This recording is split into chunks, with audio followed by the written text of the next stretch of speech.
Thank you, Sean, and thanks so much, Zoe, and everyone. Hello and welcome. We're here this afternoon because, well, thanks to Sean really, who brought us together. But you know, through several conversations between Zoe and I, we actually came to a fantastic realization, and that realization was that we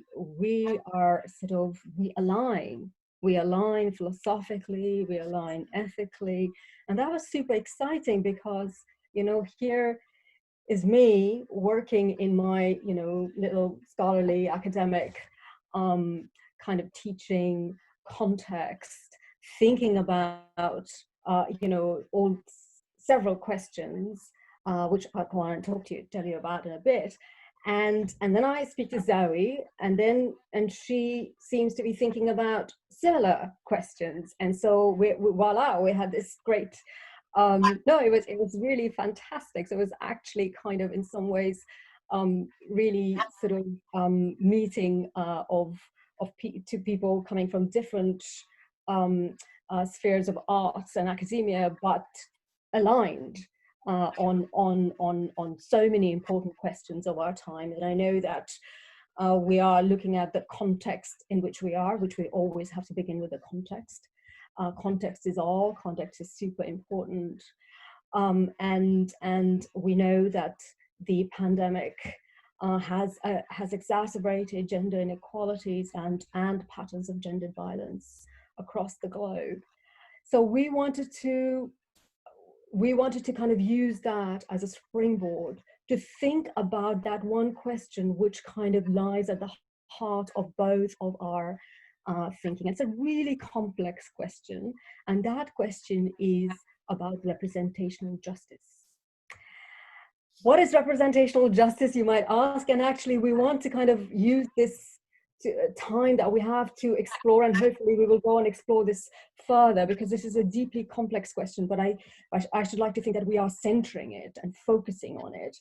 The question of representational justice, in some ways, as Sean already alluded, is about centers and focuses on the importance of telling different stories and telling them differently.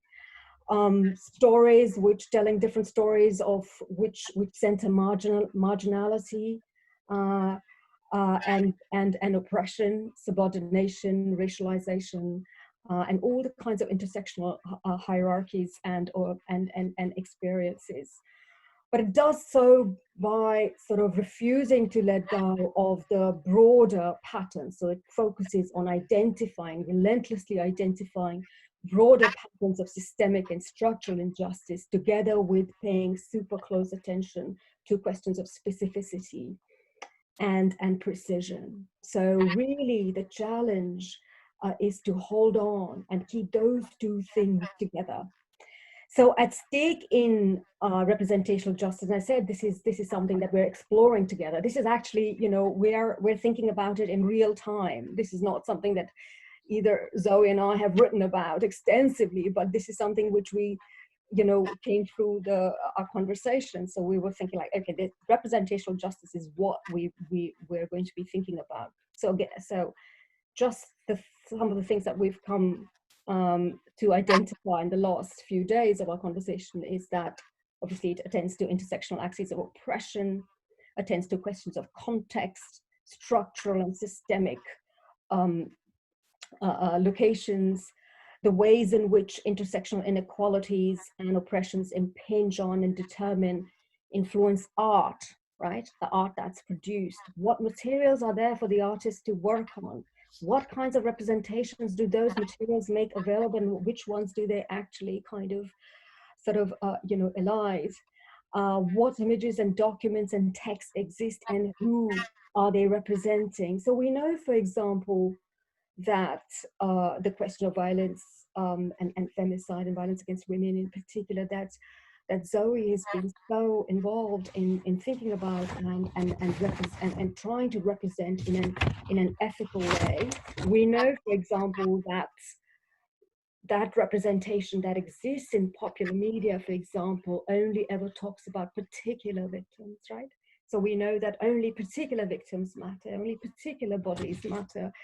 and that neither the cases of media reportage and representation of victims actually represent the kind of and the scale of violence and who is being violated, and neither does it represent the institutional responses to that representation, right? So it's not as though, you know, all victims, for example, get institutional justice and so on.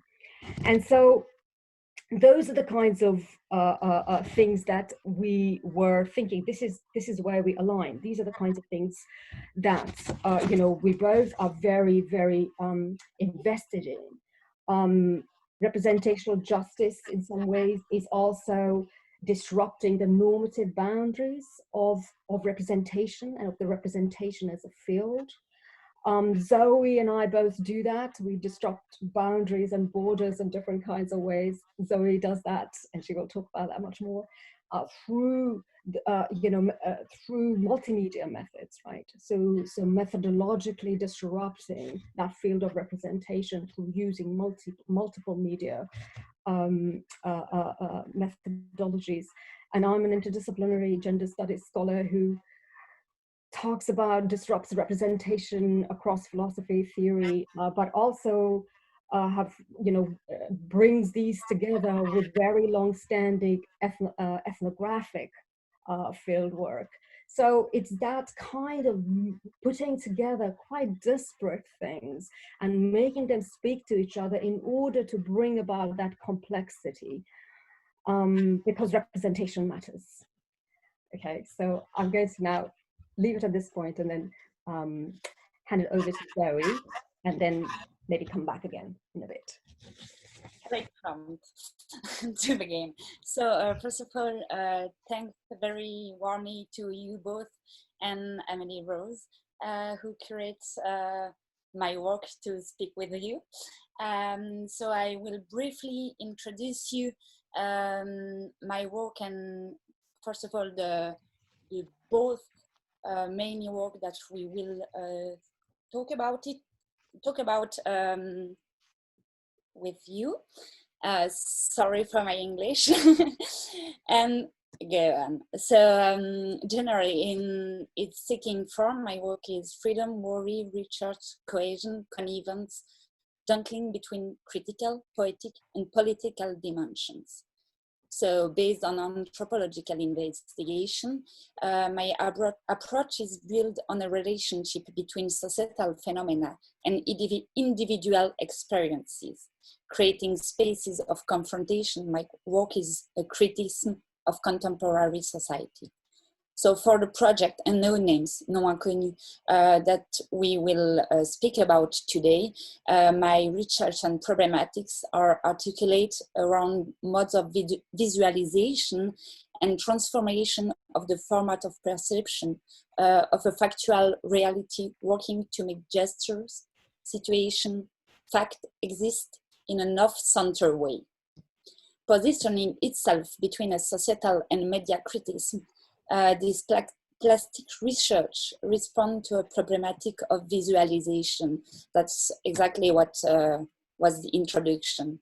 So questioning use gesture is deal with issue of articulation between aesthetic and politics, dealing with specific theme, femicide, and as an extreme point of social and macho oppression of women. So these facts that I report are neither family dramas, nor separation dramas, nor crime of passion, as abusively and invisibly named by the media. They are conjugal femicide, systemic murders. The extraction of this murder from various facts, coupled with the convergence, viscerally highlights the recurrence and violence of a social fact. We are particularly involved in the questioning of its media coverage. That's also, we will going back to that point, but related to the material that I found and that I use on my work. So it's a question of thinking about modes of visualization that allow us to emancipate reading by transforming the perception of statistic, so-called various facts, both ordinary and also nameless. That's why the project called Unknown Name. the the translation of these news indent text underlines a notorious change of scale. So that was for that you can be a bit part of the project, maybe. How I have to do it? In the share screen should be at the bottom of the screen there, Zoe. Can you see it? Not sure. I already have done that, but okay, here. Desktop. All right. So I just wanted to show you a few images, so you really can have an idea. Oh, you're in. Sorry. All right. Anyway, a visualization of what it's mean, all that thing that I told about for it. So yeah, for all that subject, one of the most thing is storytelling, but without losing details. So since it's a political, structural, and not private matter, I've made, can you read all the text or not? Yep, I can see it fine.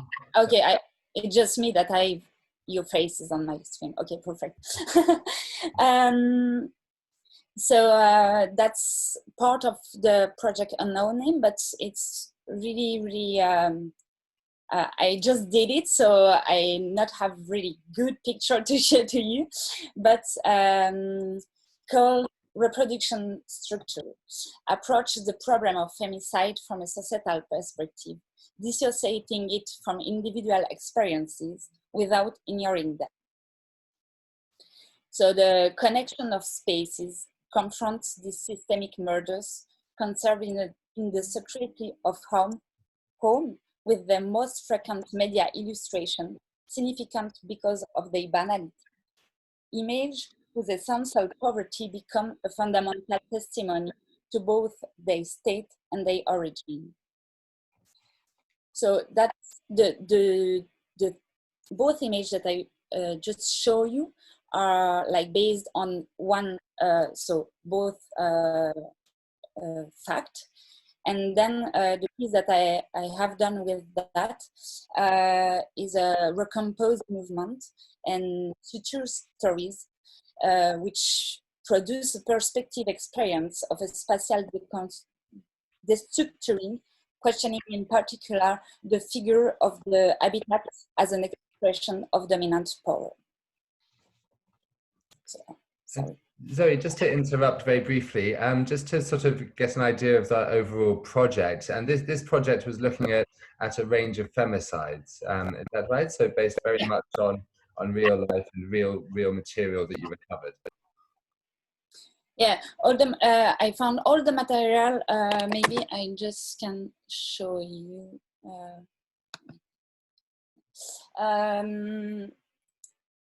I found all the material in the media, so that's why the point is a social criticism, but also a media criticism. But I think we will come back on that way.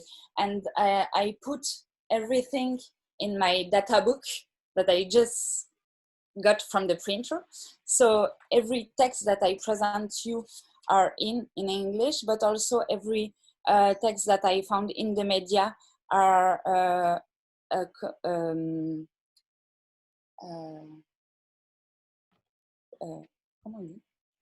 replicated. Anyway, and also all the images are on that book, and then I intervened on the images to make the show that I present you on the first picture.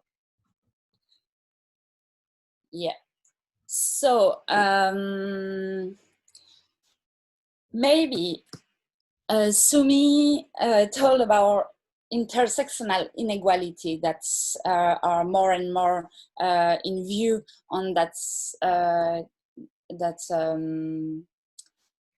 temporality of crisis. So my project Unknown Names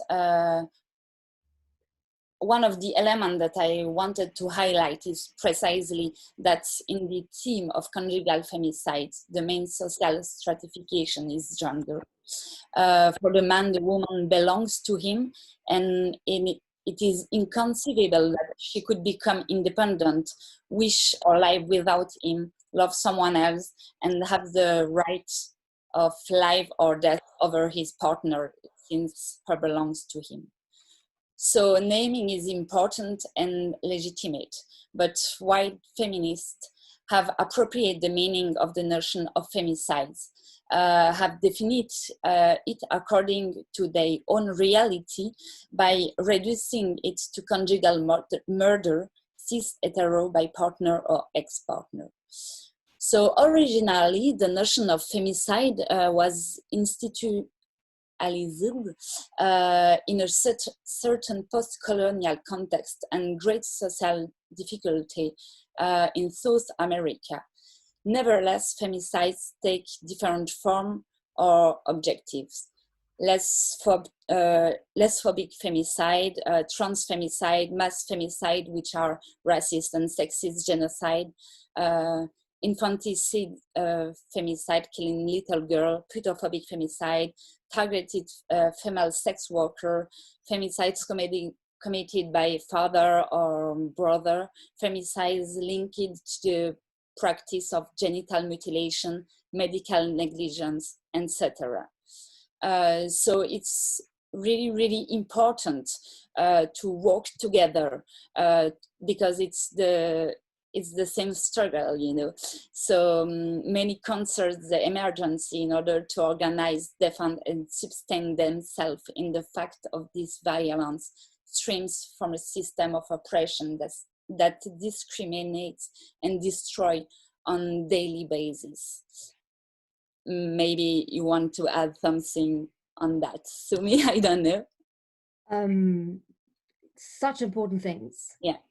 You've talked about, and I think they bear repeating, because as you were talking, I made some notes, and I think they are super important. And these are things that, you know, again, I talk about in my classrooms, I talk in my writing, and it's great that, you know, to see them out there, you know, being enacted through art practice.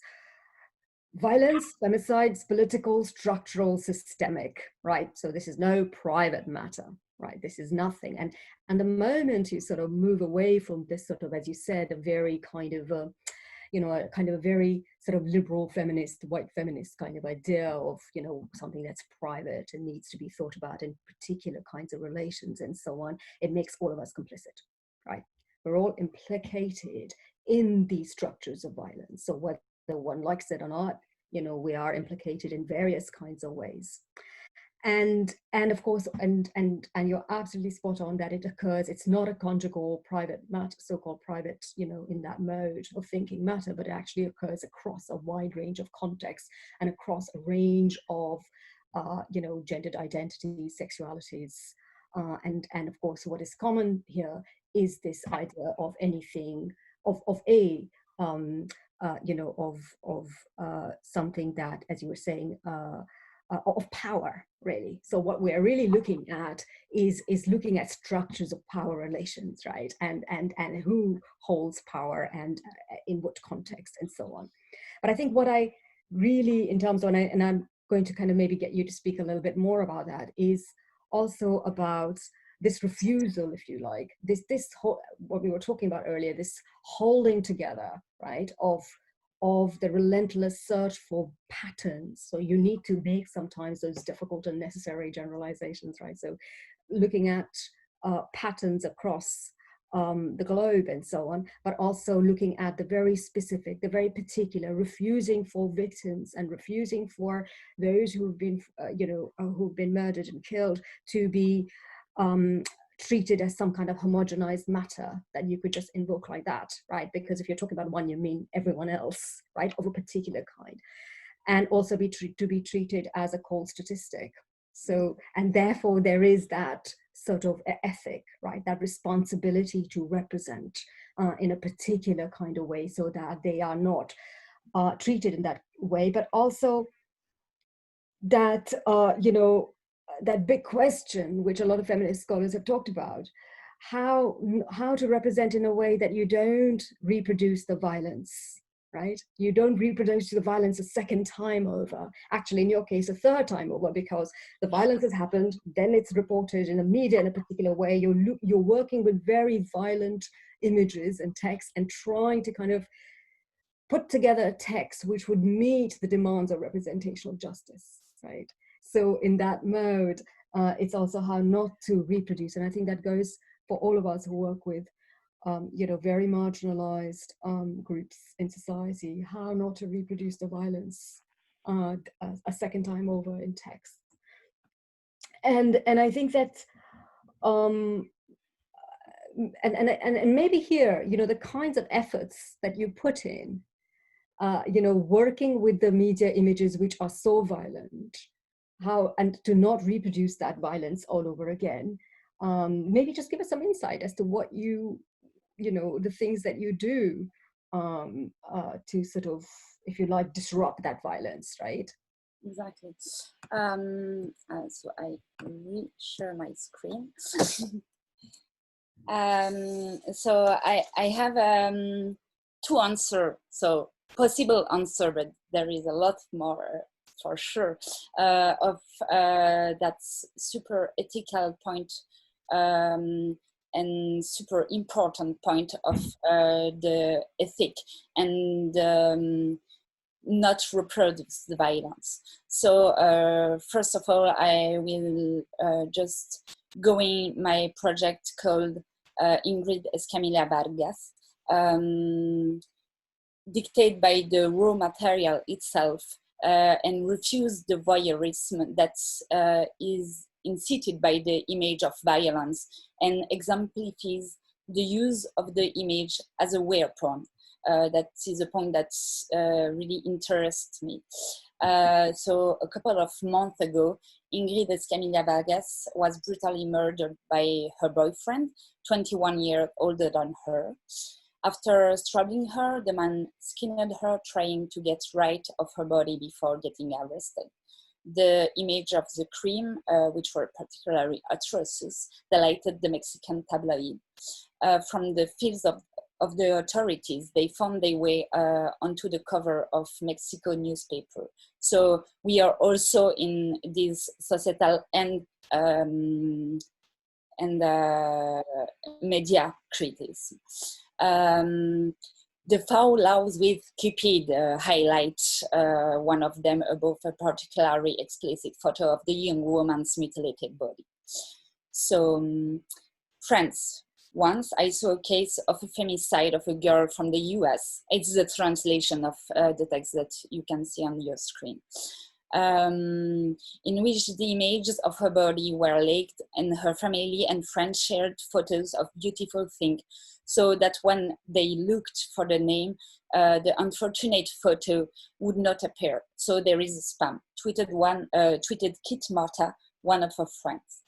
So close to the live experiences, this photograph reveals the disgust suffered by the population. These images are not addressed to us. That is something that conceptually interests me also about the image and the way we use images now with the smartphone and so. But they are present and diffused to make others disappear. The goal is to produce invisibility by addressing the flow and the algorithm.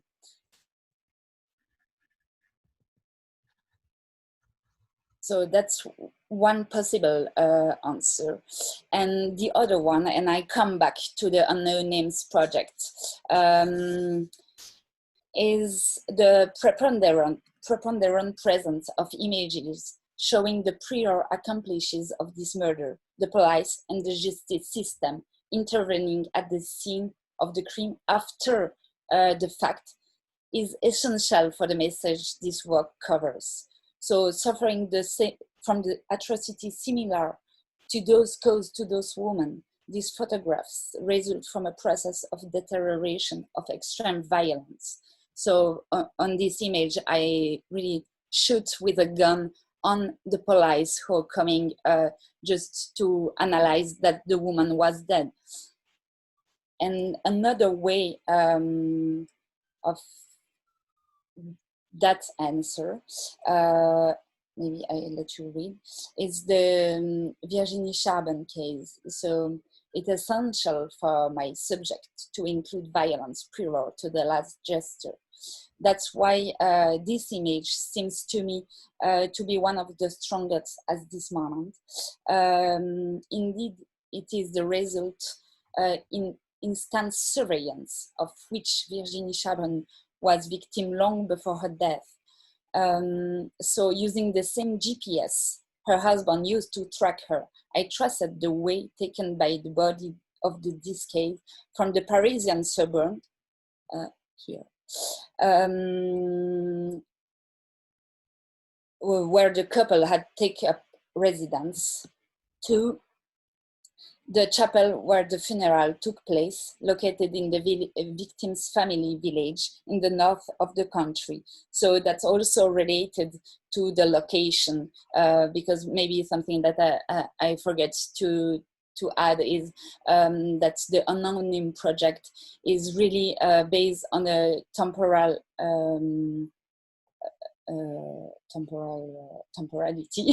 and a country that is France.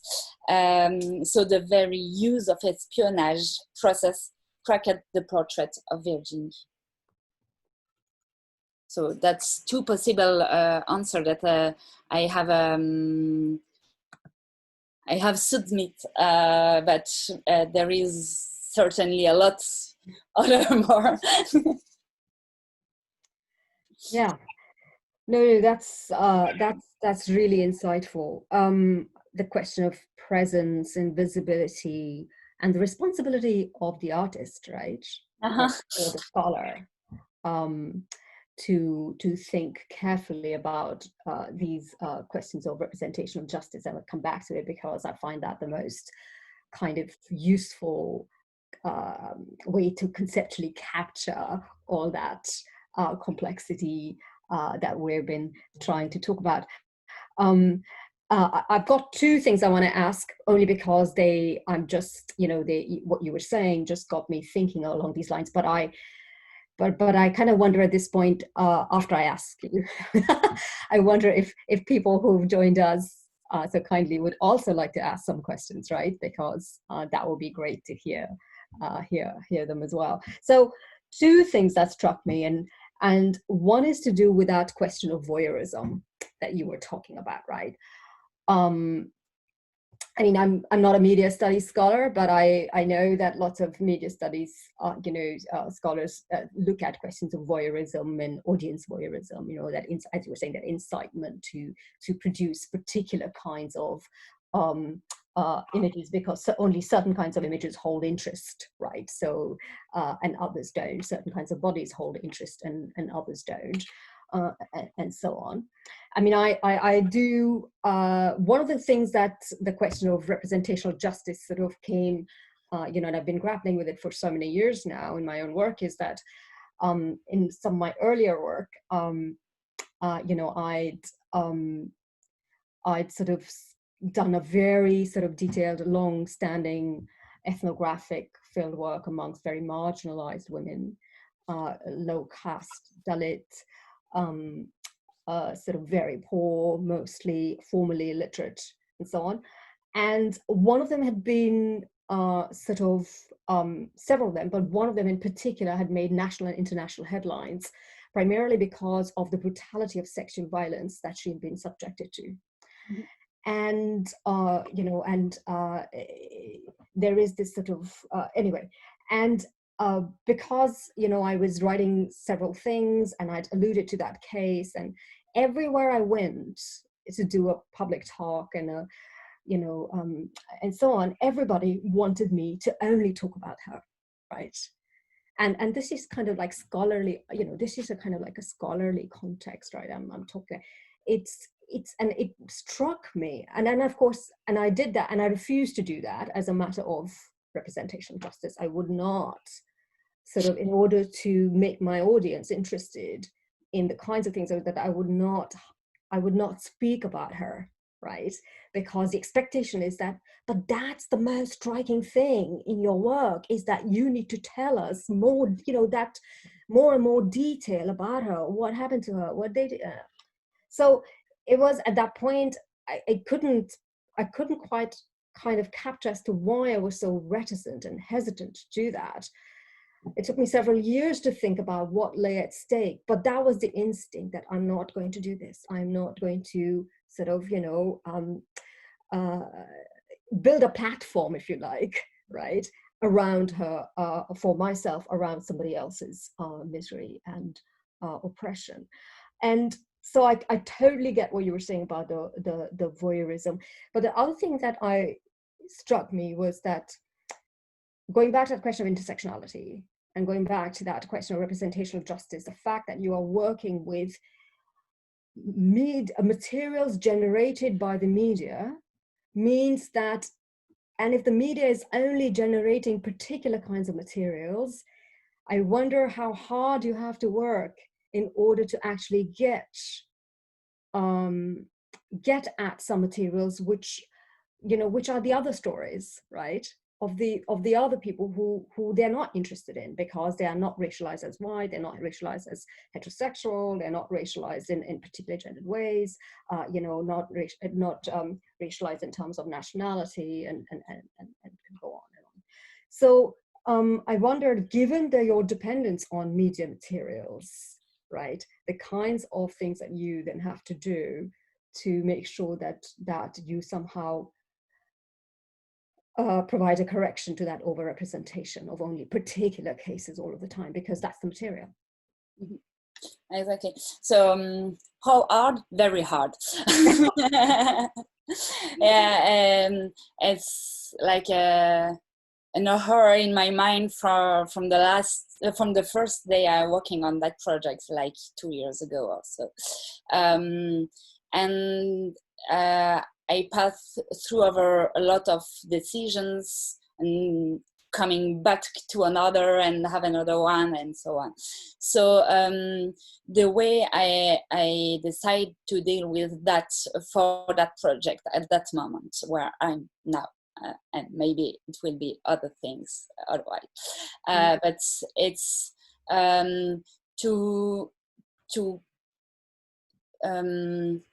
get in the media coverage, and there is already a lot of work to do with that.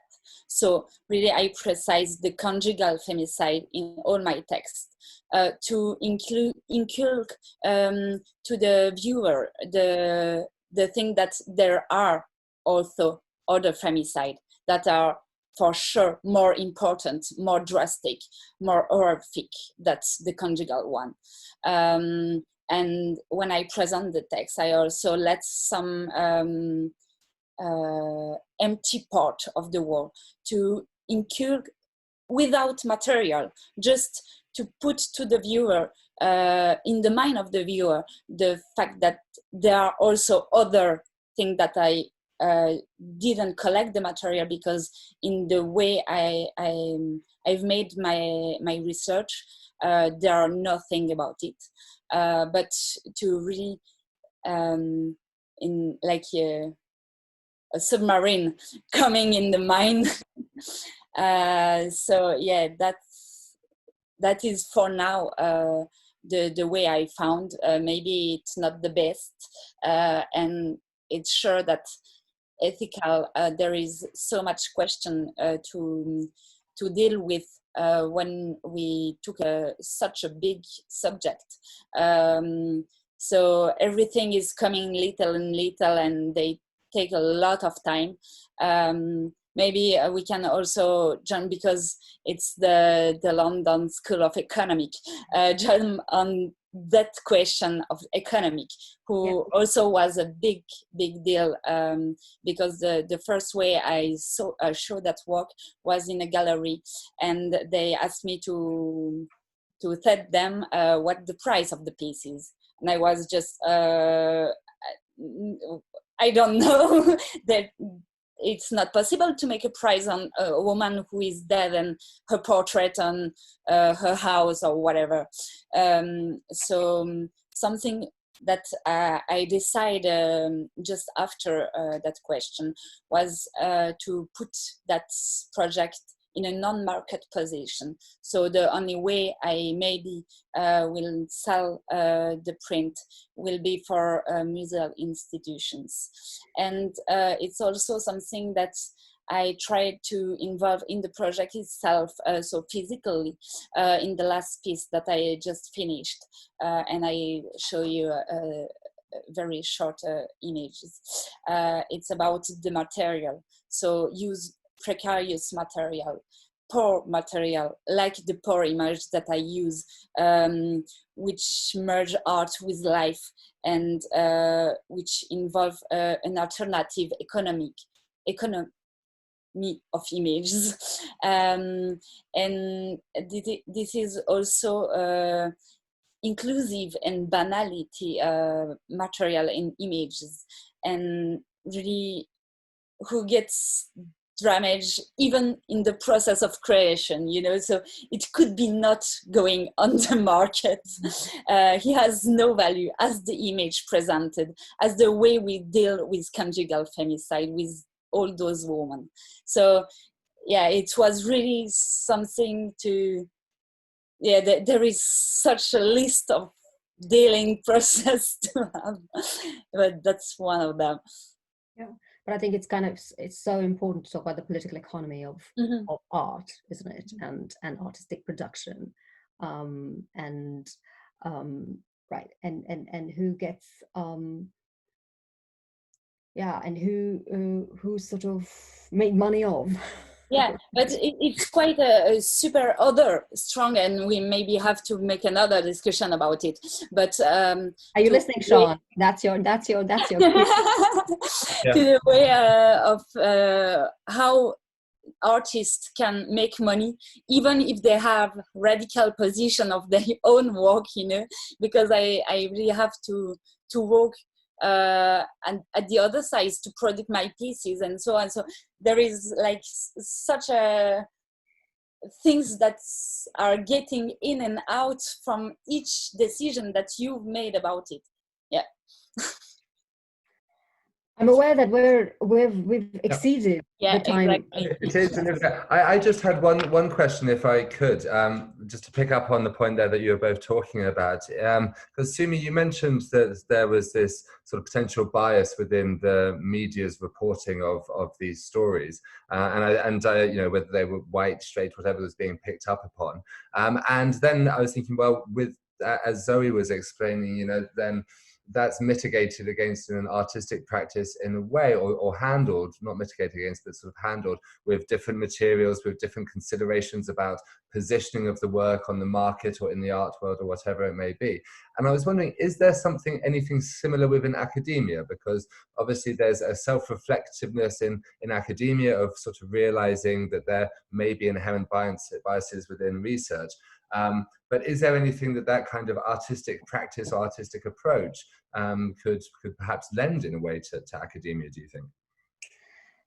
Wow, that's a tough question. Okay, no, I think that one of the ways in which, and I think that where Zoe and I meet, one of the places that we meet at several, is of course this sort of disrupting of what is considered normative artistic practice, or what is considered normative sort of academic scholarly practice. So interdisciplinarity is one way of disrupting the normative, right? So you're working across disciplines, you're working across disciplinary sites, but you're also, but you're, and similarly, Zoe is of course working across multimedia and so on.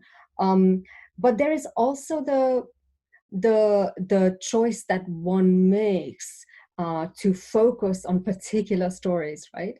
To focus on particular subjects of research, to focus on, so the choice that, I mean, I work on very marginalized groups.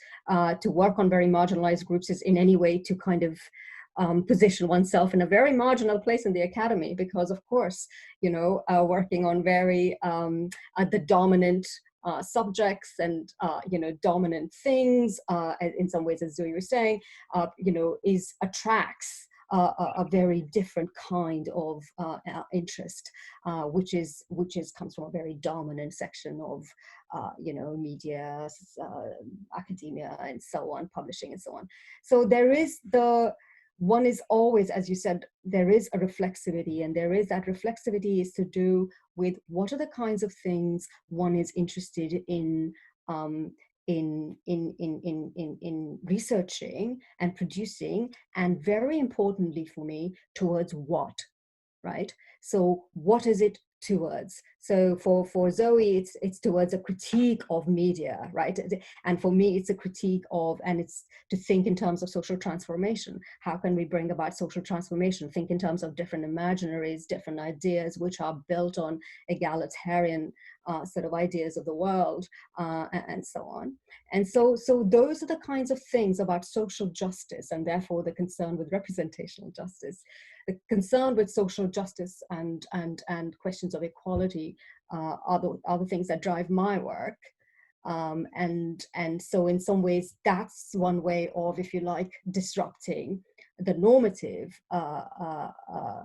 narrative, or the dominant narrative, which in my sense isn't quite invested in it in quite the same way. So even if it is, it's not looking at you know, the marginalized, or it's not looking at very subaltern subjects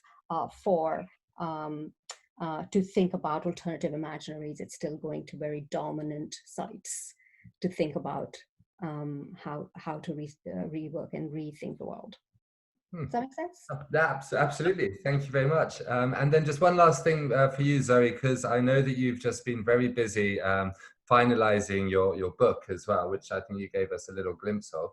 Perhaps you could just tell us a little bit more about that. And I mean, if anyone out there is interested in being able to get hold of it, how we might do. How we what? How somebody might be able to get hold of your book that you just you showed up on the screen. Not yet. Not yet. Work in progress. Yeah, exactly. No, but no, I cannot tell anything because there is no contract was saying it. So but I will let you know. Top secret, but I always enjoy that. Well, thank you very much to you both. It's fascinating seeing that. What has, over the course of this whole series of talks, we've seen this real sort of sense of responsibility for awareness and the choices that we make kind of coming out of all of these different subject areas.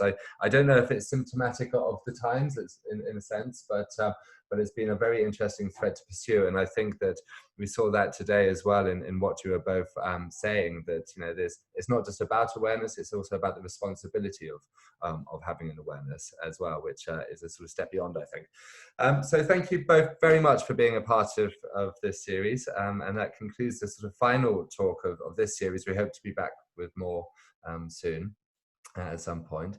But in the meantime, thank you, and wish you both a fantastic day. Thank you. Thank you so much. Thank you very much. It was a pleasure to meet you both. Yes. And thank you to all the people who heard us. And thank you to the people too. Exactly. Okay. Take care. Thank you. Take care. Bye.